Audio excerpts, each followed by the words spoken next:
ঘড়ির কাঁটা ৮টা ৩০। ঠিক এখানেই থেমে গেল সময়, থেমে গেল একটা কলম, একটা কণ্ঠ, একটা সাহসী জীবন। ২০০০ সালের ১৬ জুলাই মহাকালের গল্পে লেখা হলো আর একটা রক্তাক্ত অধ্যায়।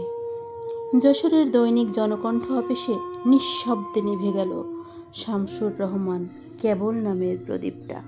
দুজন আততায়ীর ২টা গুলিতে সকল স্বপ্ন ধূলিসাৎ হয়ে গেল। তিনি মাটিতে লুটিয়ে পড়লেন। কলমটা পড়ে রইল টেবিলের ওপর। ঠিক তখনও কালিটা শুকায়নি। কিন্তু কে ছিল এই মানুষটা? বর্তমান প্রজন্মের বাচ্চারা কি তার সম্পর্কে জানে? আসলেই না। তিনি ছিলেন শামসুর রহমান কেবল।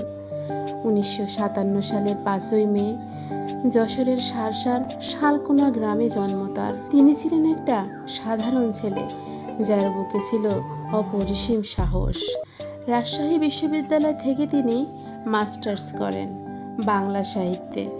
তিনি বুঝেছিলেন শব্দই সবচাইতে বড় অস্ত্র। ১৯৯৭ সাল থেকে দৈনিক জনকণ্ঠের পাতায় তিনি লিখতেন আগুনের অক্ষরে। দক্ষিণ পশ্চিমাঞ্চলের চোরাচালান, মাদক, চরমপন্থী দলের আতঙ্ক সব কিছুই তিনি তুলে ধরেন নির্ভয়ে। এটাই তো তার বড় অপরাধ। যখন সবাই চুপ, তখন তিনি কথা বলতেন। তিনি মানুষকে নিয়ে কথা বলতেন, তার গ্রামকে নিয়ে কথা বলতেন, তার দেশকে নিয়ে কথা বলতেন। কিন্তু সত্যের দাম দিতে হলো তার জীবন দিয়ে।